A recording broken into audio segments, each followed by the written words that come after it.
President of Apunba Manipur Kanbaima AMKIL Lorembam Nganbi today demanded MLAs in the state to facilitate for appointment of a new chief minister and to arrange for assembly session.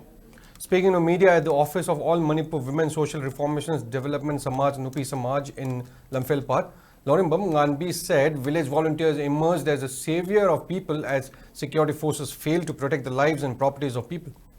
Therefore, mothers in the state will stand firm to protect the village volunteers and condemn any attempt to arrest them. While urging Manipur governor to bring solution for the crisis, Nganbi condemned the governor's appeal to surrender weapons. She further urged MLAs in the state to step down and not to contest future elections if they cannot stop the political conundrum which led to imposition of president's rule in the state.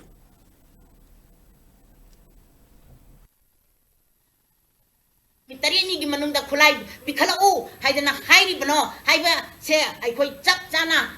hangning chanti oina leimina se be yadra ba mi jing du dagi khulai thagatana na khoi amuhana tawba yaroi nungsi chana na layu haiba di ngamdraga icham cham na protection tawjari ba ai khoi gi punchi pu kanjari ba ai khoi gi lan thum bu kamjari ba ai khoi gi ijat pu kanjari ba isa isu sinda attack tor pa haiba se manipur gi mama oi bi sinda manipur gi praja na yaba ngamte haiba se governor masana kanga bani loina na mana numit tareni sigi manungda akhoi gi kuki la lo bisinge jab jana khulai thallaroi amung hanna thaba taragadi makhoi kuki singje manipur dagi loina tanthokhi gani haibagi chap chap phire ama manipur praja da pi bangam taragadi masida aikoina sijinari ba natreraga aikoina leiruri ba natraga